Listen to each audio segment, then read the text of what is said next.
마태복음 15장 말씀인데요. 오늘 본문은 떡 7개와 물고기 2마리를 가지고 4천 명을 먹이신 사건을 기록하고 있습니다. 이른바 칠병이어의 사건이라고도 합니다. 자, 여러분, 칠병이어의 사건 하면은 떠오르는 또 하나의 사건이 있죠. 예. 굉장히 단순하죠, 그렇죠? 칠병이어니까 또 오병이어가 딱 생각이 납니다. 바로 전장에 14장에 나온 오병이어의 사건입니다. 오병이어의 사건은 뭐죠? 떡 5개와 물고기 2마리로 5천 명을 먹이신 사건입니다.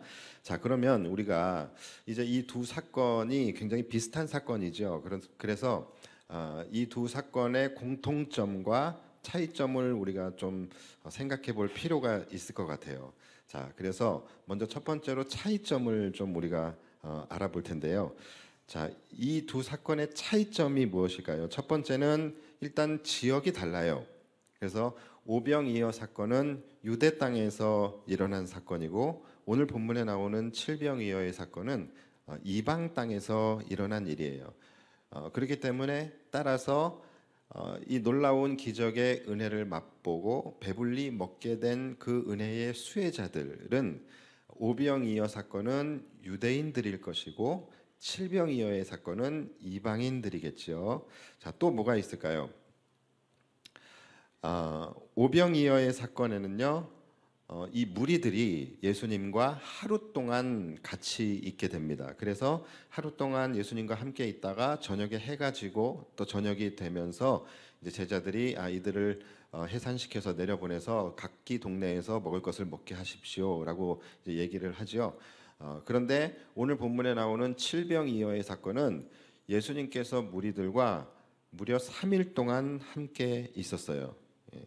그래서 예수님께서 오늘 32절을 보시면 예수께서 제자들을 불러 이르시되 내가 무리를 불쌍히 여기노라 그들이 나와 함께 있은지 이미 사흘임에 먹을 것이 없도다 길에서 기진할까 하여 굶겨 보내지 못하겠노라. 자, 이렇게 말씀하시죠. 그러니까 이것을 보아서 무리들은 지금 사흘 동안 주님과 함께 계셨다라는 거예요. 자, 그리고 또 뭐가 있을까요? 구체적인 장소가 또 달라요. 오병이어 사건이 일어난 곳은 어디입니까? 빈들이죠. 빈들이에요. 그런데 칠병이어의 사건이 일어난 곳은 광야입니다. 그래서 오늘 본문 33절을 보시면 제자들이 이르되 광야에 있어 우리가 어디서 이런 무리가 배부를 만큼 떡을 얻으리이까 이렇게 이야기하죠. 그러니까 오병이어 때는 빈들이었고 오늘 본문인 칠병이어는 광야에서 일어난 일입니다. 자, 또 뭐가 있을까요? 아침부터 생각 자체를 하기가 싫지요, 그렇죠? 제가 다 생각하고 다 나눠서 다 먹여드리기를 원하시는 거죠. 예. 자, 또 뭐가 있냐면 간단하게 오병이어는 5천 명을 먹이신 것이고 칠병이어는 7천 명이 나올 줄 알았어요. 예. 칠병이어는 4천 명이죠. 4천 명을 먹이신 게 다릅니다. 그러니까 이게 보면은 비슷한 사건인 것 같지만 실제로 따져보니까 차이점이 꽤나 많아요. 그렇죠? 이것도 있어요. 무리에게 밥을 먹이자라고 제안한 것도 오병이어 사건에서는 누구였냐면 제자들이었어요. 그렇죠? 그런데 오늘 본문인 칠병이어 사건에서는 예수님이 이 무리들에게 좀 밥을 먹이자라고 말씀을 하십니다.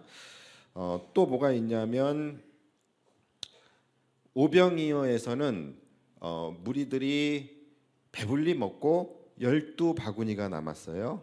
그리고 오늘 본문인 칠병이어의 사건에서는 무리들이 배불리 먹고 얼마가 남았습니까? 7광주리가 남았어요. 자, 여러분, 12바구니와 7광주리 어디가 더 많이 남은 걸까요? 광주리요? 광주리는 7광주리인데 여기는 12바구니고 바구니보다 광주리가 커요? 어디 출신이에요? 충청도에서. 예. 많은 분들이 바구니와 광주리 같은 말 아닌가? 뭐 봉지, 봉다리 다 같은 말이듯이 같은 말 아닌가? 그러니까 12바구니가 더 많을 거야라고 생각을 하기 쉬운데 성경학자들이 이야기하기로는 7광주리가 훨씬 더 많을 것이다라고 이야기를 해요. 근데 우리 집사님 말씀하신 것처럼 광주리가 바구니보다 훨씬 크다라고 합니다. 그래서 실제 우리 사도행전에 보면은 이 그 다메섹 성벽에서 바울이 뭘 타고서 내려가서 도망가죠? 광주리를 타고서 내려갑니다. 그러니까 그런 걸로 봐서 광주리는 사람이 탈 수 있을 만큼 아마 큰 바구니가 광주리였던 것 같아요. 그래서 12바구니보다는 7광주리가 훨씬 더 많이 남은 것이다 라고 볼 수 있는데, 사실 이게 뭐 중요한가요? 기면 뭐고 뭐 아니면 뭐 하겠어요, 그렇죠? 이런 거 따지는 거 별 의미가 없습니다. 자, 차이점은 이 정도인 것 같고요.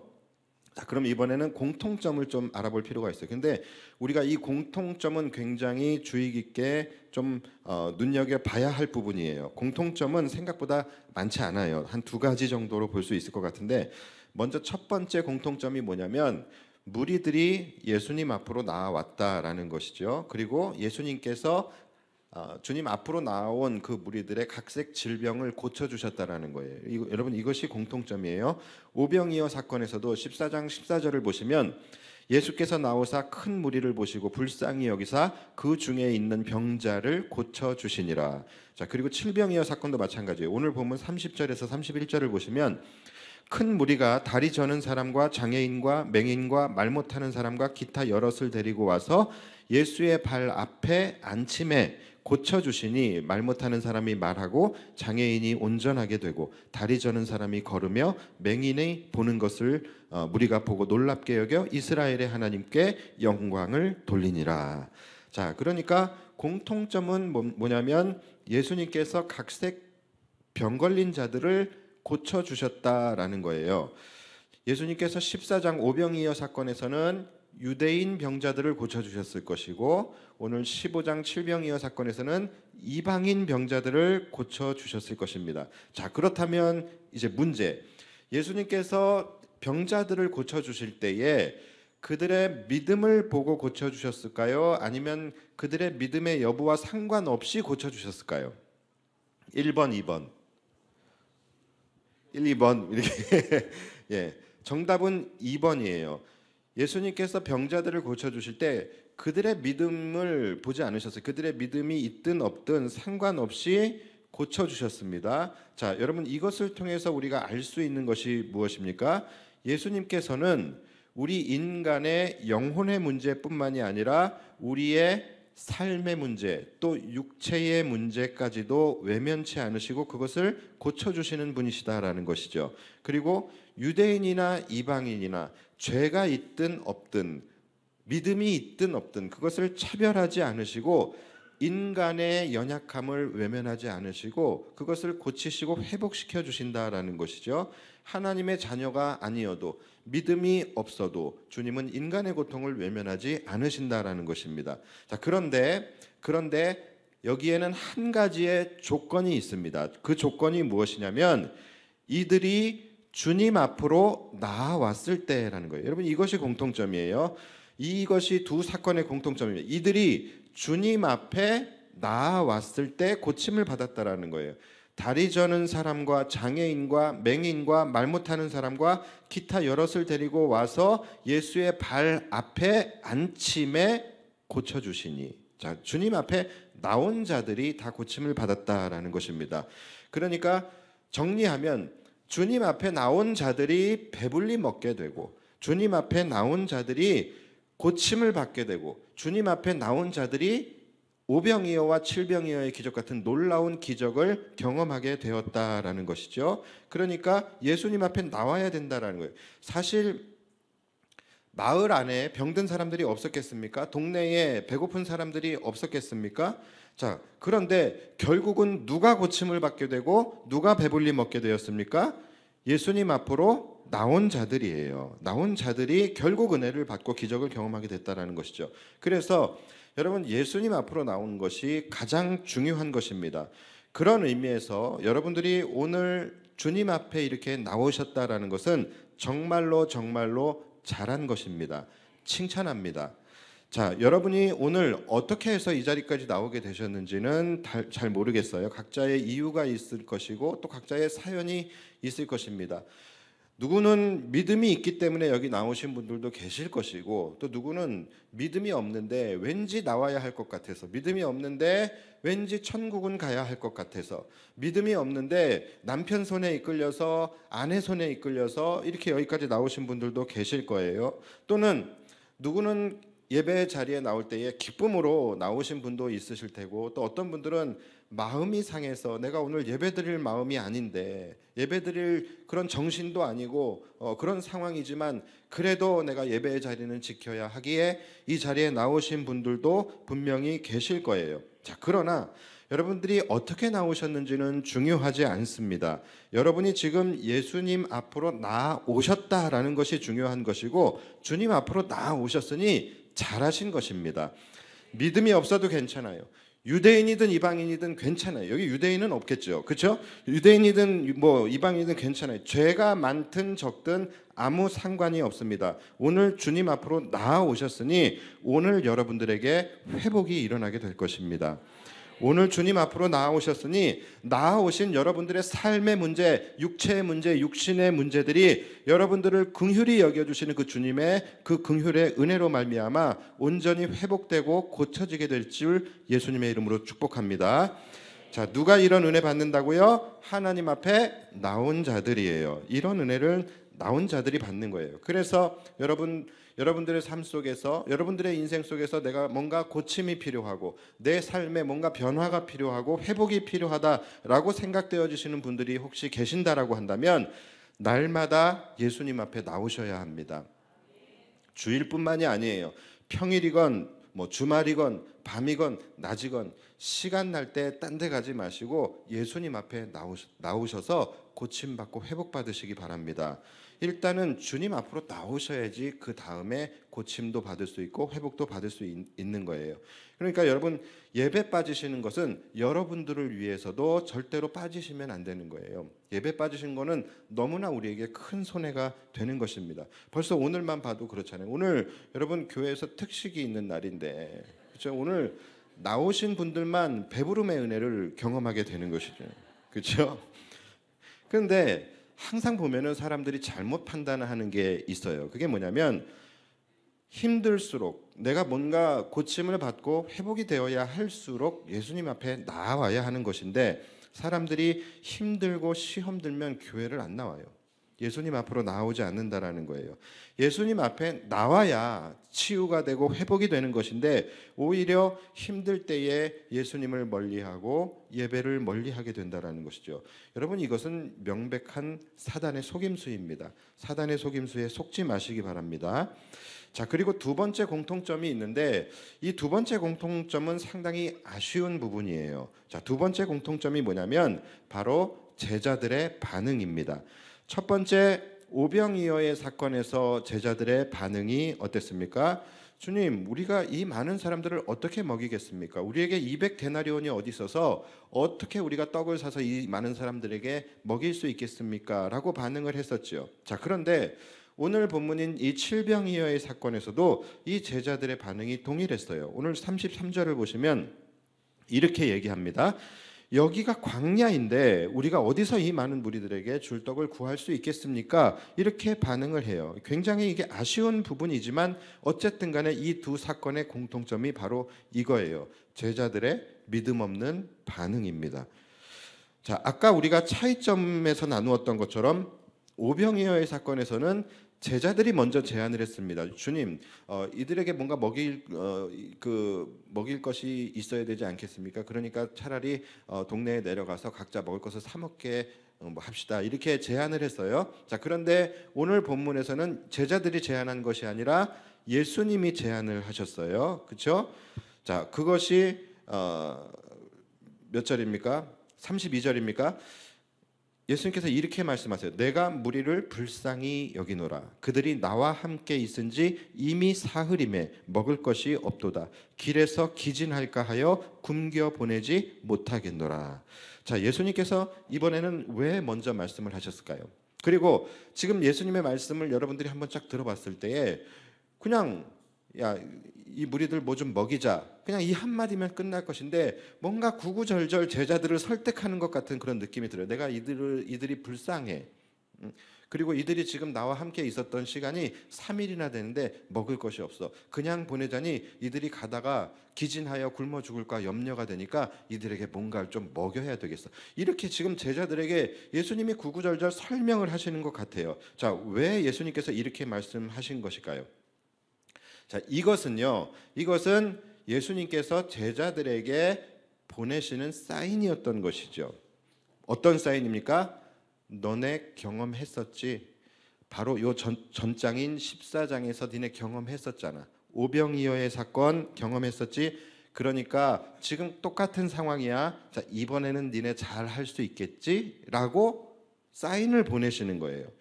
자, 그럼 제자들이 예수님께서 요 정도 얘기하셨으면 어떻게 해야 합니까? 척하면 딱 하고 알아들어야죠. 그래서 그렇죠, 예수님, 이들을 먹여야 되겠죠. 우리가 나눠주면 되지 않겠습니까? 예수님께서 기적을 베푸셔서 이들 다 먹이실 수 있지 않습니까? 자, 우리가 그럼 같이 도와주겠습니다. 저는 이 무리들을 저 등대별로 선교회별로 앉히는 일을 할게요. 그리고 또 어떤 제자들은 이 물고기 두어 마리랑 떡 7개를 가지고 예수님께 이렇게, 자, 여기 있습니다. 자, 이제 기적을 베푸시죠. 또 어떤 제자들은 또 무리들을 조용히 시키고 또, 자, 눈을 감으시오. 이제 예수님께서 축사하실 텐데 이 축사가 끝나면 엄청난 기적이 이제 여러분 눈앞에 펼쳐지게 될 것입니다. 날이면 날마다 오는 것이 아닙니다. 애들은 가라, 막 이런 걸 할 거 아닙니까? 이걸 해야지 이것이 마땅한 제자들의 반응이잖아요. 그렇죠? 왜 그러죠? 이미 이들은 그 은혜를 경험을 했었잖아요. 그럼 그 경험이 이제는 이들의 믿음이 되었어야 된다는 것이죠. 바로 오늘 말씀의 제목입니다. 여러분, 경험이 믿음이 되어야 그 믿음이 능력이 될 수 있는 것입니다. 그러니까 제자들의 이 오병이어에서 그들이 경험했던 이 놀라운 예수님의 기적의 체험, 여러분, 이것이 이들의 믿음이 됐어야지 오늘 이들 앞에 놓인 문제의 능력이 될 수 있었던 것이죠. 그런데 제자들의 반응이 어땠습니까?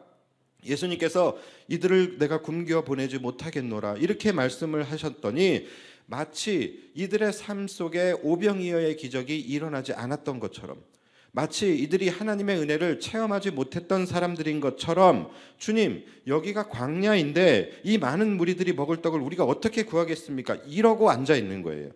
하여간 이들은 아주 불신앙을 삶의 루틴으로 가지고 있는 자들이에요. 예수님께서는 제자들이 주님께서 그들에게 베푸셨던 그 놀라운 은혜의 경험들을 디딤돌로 삼아서 오늘의 문제를 제자들이 믿음으로 반응하기를 원하셨던 것이죠. 그런데 이들은 자신들이 그렇게 직접 보고 체험하고 경험했던 그 놀라운 은혜의 경험들을 이들은 망각해버린 것이죠. 그리고 그것을 믿음으로 바꾸어내지 못했던 것입니다. 자, 사랑하는 여러분, 우리는 어떻습니까? 과거에 여러분들에게 하나님께서 베풀어 주셨던 그 많은 은혜들, 그 놀라운 경험들, 이것들이 지금 여러분들의 믿음이 되었습니까? 과거에 경험했던 그 은혜들이 오늘의 삶의 문제를 여러분들이 이겨낼 수 있는 그 믿음으로 자리 잡았느냐라는 거예요. 아니면 오늘 제자들처럼 매번 똑같은 문제 앞에서, 지금 똑같은 문제잖아요. 5,000명을 먹이는 거나 4,000명을 먹이는 거나 똑같은 문제예요. 이 똑같은 문제 앞에서 매번 좌절하고 낙심하면서 매번 앵무새와 같이 똑같은 말만 반복하고 있는 것은 아닙니까? 매번 문제 앞에서 주님 어떻게 합니까?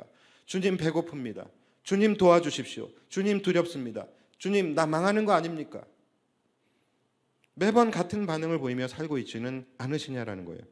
여러분, 주님께서 우리에게 은혜를 왜 주십니까? 주님이 우리에게 은혜를 주시는 이유는 그 은혜가 여러분들의 믿음이 되기를 원하시는 거예요.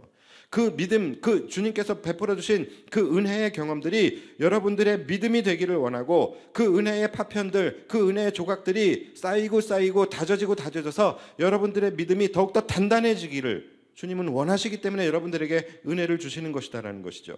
그런데 은혜를 주실 때마다 그것을 그냥 추억으로 끝내버리고, 은혜를 주실 때마다 그 은혜를 내가 잊어버리고 망각하고, 마치 내 삶에 은혜가 일어나지 않았던 사람인 것처럼, 마치 내 삶에 하나님의 일하심이 없었던 사람인 것처럼 매번 문제 앞에서 동일하게 낙심하고 동일하게 좌절하고 똑같은 반응만 하며 살아가고 있지는 않으십니까? 믿음은 들으면서 나는 것이 맞습니다. 그러나 그 믿음이 더욱더 성숙해지고 더욱더 단단해지는 것은 어떤 사람들에게 일어납니까? 하나님이 베풀어 주신 그 은혜를 날마다 기억하고 되새기고 감사하면서 그 은혜를 나의 믿음으로 바꾸어 놓는 자들, 그들에게서 나타난다라는 것입니다. 그러니까 여러분, 진짜 여러분들이 믿음을 소유하기 원하신다면 하나님의 말씀을 들으시고 하나님의 말씀을 묵상하십시오. 그리고 그 믿음이 부요해지기를 원하신다면 여러분들의 삶에 일어나게 되어지는 하나님의 크고 작은 모든 은혜들을 다 여러분 안에서 믿음으로 그것을 전환하시기를 바랍니다. 믿음으로 바꾸셔야 된다라는 거예요. 하나님의 은혜를 절대로 잊어버리지 말고 늘 기억하고 되새기면서 그 경험들을 내 삶 속에서 간혹 일어나게 되는 이례적 그런 현상이 아니라 내 삶의 매일의 삶 속에서 일어나는 일상이 될 수 있도록 그걸 만드셔야 된다는 거예요. 여러분, 홍해의 사건을 다 아실 거예요. 이스라엘 백성들이 출애굽을 하는데 출애굽을 하려고 나오자마자 눈앞에 뭐가 가로막고 있습니까? 홍해바다가 가로막고 있어요. 뒤에서는 애굽의 전차가 쫓아오고 있습니다. 자, 이런 상황에서 이스라엘 백성들이 무엇을 경험합니까? 하나님의 놀라운 은혜를 경험하게 되지요. 홍해가 갈라지면서 이들이 마른 땅으로 건너가게 되는 놀라운 일들을 경험했어요. 자, 그리고 이제 한참 시간이 지나서 이제 이들이 가나안의 문턱에 왔습니다. 자, 그리고 이제 가나안을 향하여 나아가는데 똑같은 문제가 다시 한번 일어나게 되죠. 이번에는 가나안으로 가야 되는데 눈앞에 뭐가 막고 있어요? 요단강이 막고 있는 거예요. 똑같은 문제예요. 그렇죠? 똑같은 문제예요. 자, 저는 이것이 하나님의 최종 테스트였다라고 보고 있어요. 출애굽의 처음 시기에 너희에게 일어났던 그 놀라운 경험들이 지금 오늘 현재 출애굽의 이 마지막 시점에서 너희의 믿음으로 바뀌었느냐라는 거예요. 출애굽의 처음에 너희가 경험했던 그 놀라운 하나님의 은혜의 경험이 이 출애굽의 마지막 시점에서 과연 너희의 능력이 되었느냐라는 것을 테스트해 보시는 거라는 것이죠. 그래서 이 요단강에서는 하나님께서 요단강을 가르시기 전에 이스라엘 백성들에게 한 가지를 요구하시게 되죠. 그것이 뭡니까? 그것이 뭐예요? 먼저 물속에 너희의 발을 디디라는 것이죠. 홍해바다와 차이점이 뭡니까? 홍해 사건과 차이점이 뭐예요? 홍해 때는 이들에게 뭔가를 요구하지 않으셨어요. 하나님이 다 해주셨어요. 하나님이 바다도 열어주시고 마른 길 나타나게 하시면서 그냥 건너가라고 하셨어요. 그런데 요단강에서는 달라요. 요단강에서는 너희가 첫 발을 내디딜 때 요단강을 가르시겠다라는 거예요. 다시 말해서 뭡니까? 처음에는 하나님께서 보여주셨으니, 홍해 때는 하나님이 보여주셨으니 이 두 번째 요단강 앞에서는 너희의 믿음으로 요단강을 가르라는 거예요. 그때 당시가 우기 때죠. 요단강의 우기 때는 물살이 굉장히 강합니다. 그 빠른 물살 속에서 발을 잘못 내디디면 죽을 수도 있는 상황이에요. 얼마나 이들 안에 두렵고 떨림이 있었겠습니까? 자, 그런데 이스라엘 백성들이 어떻게 합니까? 놀랍게도 그들은 담대히 요단강에 첫 발을 내딛게 돼요. 그리고 요단강이 갈라지는 역사가 일어나게 됩니다. 뭡니까? 홍해에서 일어났던 그 놀라운 은혜의 경험이 이들의 믿음이 된 거예요. 홍해에서 일어났던 그 놀라운 은혜의 경험이 오늘의 요단강을 가르는 능력이 되었다라는 것이죠. 저는 이스라엘 백성들이 가장 멋있었던 때가 바로 이때라고 생각을 합니다. 이 사건을 보면서 야, 이스라엘 백성들 참 멋있다 이런 생각을 했었어요. 여러분, 이런 겁니다. 만약에 과거에 이 홍해라는 기적의 은혜의 경험이 이들에게 있었는데 그것이 그냥 이들의 하나의 추억으로 끝나버렸다라고 한다면, 이 은혜를 이들이 기억하지 않았다라고 한다면 과연 이들이 오늘 요단강을 건널 수 있었을까요? 만약에 이 홍해의 기적의 은혜의 경험이 이들에게 없었다라고 한다면 이들이 오늘 이들의 눈앞에 펼쳐진 요단강을 믿음으로 건널 수 있었을까요? 그럴 수 없었을 것이라는 것이죠. 그래서 여러분, 과거에 내게 임했던 그 하나님의 은혜와 기적들을 우리는 반드시 기억하고 결코 잊지 말아야 하는 것이죠. 그 은혜들을 반드시 나의 믿음으로 바꾸어야 된다는 것입니다. 왜냐하면 과거의 은혜가 오늘의 믿음이 되는 것이고 오늘의 믿음이 내일 문제를 해결할 수 있는 능력이 되기 때문이에요. 오늘 제자들의 모습을 보면서 참 아쉽지요. 참 제자들이 어리석구나라는 그런 생각이 들기도 합니다. 자, 그러나 여러분, 우리 자신을 한번 돌아볼 때에 우리 역시도 이와 별반 다르지 않다라는 거예요. 우리가 지금까지 받은 하나님의 은혜와 그 하나님의 사랑과 놀라운 기적의 역사들, 그 기적의 은혜들, 끝까지 그의 백성을 지켜주시는 그 하나님의 신실하심, 그 은혜들이 우리의 삶 속에도 얼마나 많이 있었습니까? 얼마나 많이 경험했습니까? 만약 이 은혜의 경험들, 우리 삶에 일어났던 그 모든 하나님의 은혜의 경험들이 다 우리 안에서 믿음으로 바뀌어졌다라고 한다면 적어도 지금 우리의 모습은, 지금 우리의 삶은 분명 지금과 같지는 않았을 것이다라는 것이죠. 훨씬 더 능력 있는 삶을 살고 있었을 거예요. 아마 지금까지 우리가 했던 걱정과 근심의 상당수는 아마 하지 않아도 되었었을지도 몰라요. 심지어 우리의 삶은 지금보다 훨씬 더 나은 삶을 살고 있었을지도 몰라요. 왜냐하면 그동안에 우리 안에 믿음이 없어서 능력이 되지 못했던 일들이 분명히 많았을 것이기 때문에, 믿음이 능력으로 나타나지 않아서 그동안에 손해봤던 일들도 분명히 있었을 것이기 때문에, 우리는 그동안 우리의 삶에 그 믿음이 없어서 너무나도 필요 없는 걱정과 근심을 하며 살아왔고, 우리의 삶에 그 믿음이 없어서 너무나도 소모적인 고뇌와 번민을 거듭하며 살아왔을 수도 있다라는 것이죠. 그 믿음이 없어서 동일한 문제들이 우리의 삶에서 수도 없이 반복되고 있는데, 그럴 때마다 매번 똑같은 낙심, 똑같은 좌절, 똑같은 반응을 하면서 오늘 제자들과 같이 그렇게 혹시 우리는 살아오지 않았는가라는 것이죠. 어떻게 그렇게 매번 똑같은 걱정을 처음 하는 것 같이 할 수 있을까요? 사랑하는 여러분, 지금부터라도 바뀌셔야 합니다. 바뀌셔야 합니다. 지금까지는 사실 이미 지난 일이기 때문에 우리가 그거 생각해서 뭐 하겠습니까? 그냥 잊어버리시고 이제부터라도 우리가 살면서 경험하는 하나님의 은혜들이 있다라고 한다면 그것을 믿음으로 바꾸시기 바랍니다. 경험이 믿음이 되어야 믿음이 능력이 되는 것입니다. 지금부터 여러분 은혜를 믿음으로 바꾸어 내셔서 또다시 어차피 우리는 동일한 문제를 또 만나게 됩니다. 그럴 때에 동일한 문제를 만나게 되었을 때 이제는 그것을 믿음으로 넉넉히 이기며 우리의 믿음이 그것을 이겨내고 하나님의 영광을 나타낼 때까지 우리의 믿음이 단단해지고 자라나야 된다는 거예요.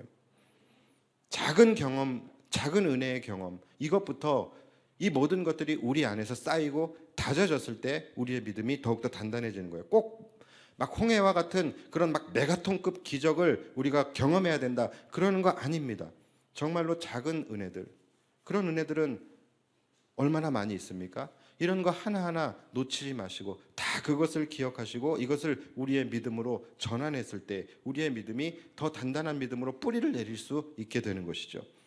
저는 이 모세라는 사람, 이 모세의 믿음이 과연 처음부터 좋았을까라는 그런 생각을 해봐요. 여러분, 모세가 처음부터 믿음이 좋았을까요? 그리고 모세가 10가지의 재앙을 이제 선포를 하게 되는데 그때에 매번 모세의 심적 상태가 같았을까라는 것을 한번 생각을 해봤는데 그렇지 않은 것 같아요. 처음 모세가 재앙을 선포할 때는요, 분명히 반신반의하는 그런 마음이 있지 않았겠습니까? 처음에 재앙이 뭡니까? 물이 피가 되는 거예요. 물이 피가 될 것이다, 이것을 선언할 때에 마음속에 뭔가 긴가민가 반신반의 하면서 진짜 바뀔까? 안 바뀌면 어떡하지? 물이 피가 돼야 되는데 막 물이 간장이 되고 막 우유가 되고 막 이러면 어떡하지? 이런 걱정이 조금이라도 없었겠어요? 있었을 것 같아요. 개구리가 와야 되는데 막 올챙이가 오면 어떡하지? 막 이런 생각이 있을 수 있잖아요. 그런데 이 기적이 2번, 3번, 4번, 5번 이렇게 계속 될수록 이 놀라운 하나님의 기적의 역사의 경험들이 그것이 그의 믿음이 되고 그것이 그의 믿음을 더욱더 단단하게 하고, 그래서 10번째 재앙 때는 모세의 모습이 어땠겠습니까? 장자의 죽음을 선언할 때에는 그 어느 때보다 결연하고 과단성 있는 그러한 선언을 할 수 있게 되지 않았겠습니까? 이처럼 여러분, 시간이 지나고 세월이 지나면서 내 삶의 은혜는 쌓이게 되어져 있어요.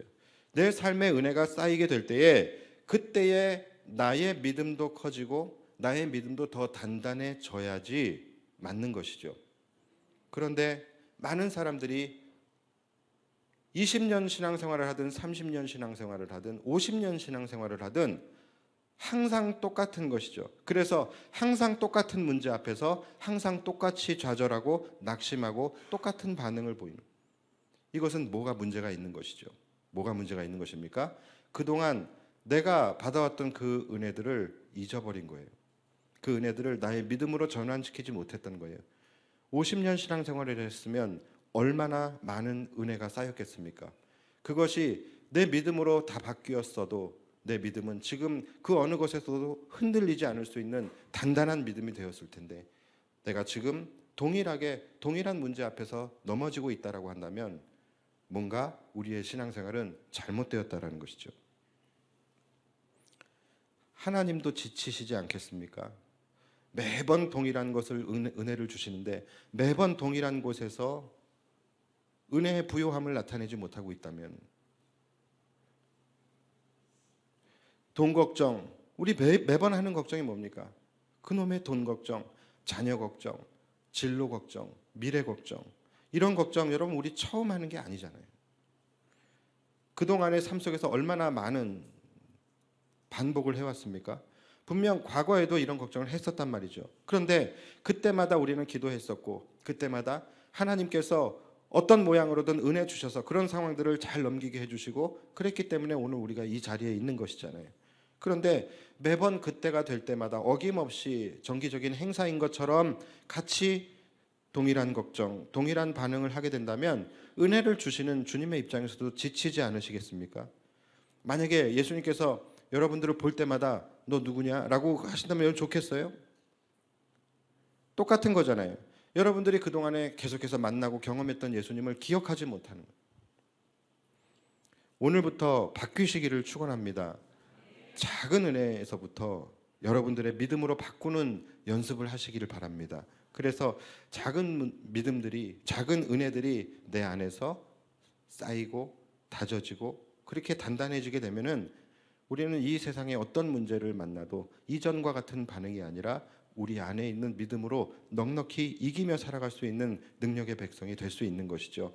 어떤 큰 환난이 닥쳐올지라도 그 환난 속으로 믿음의 첫 발을 내딜 수 있는 그런 믿음의 강인함과 담대함이 우리 안에 있다라고 한다면 그 환난을 홍해와 같이 갈라주시고 마른 땅, 그 환난 중에 마른 땅으로 걷게 하시는 그 하나님의 놀라운 능력을 우리가 체험할 수 있게 될 것입니다. 이러한 주님의 은혜가 저와 여러분들에게 있게 되기를 주님의 이름으로 축복합니다.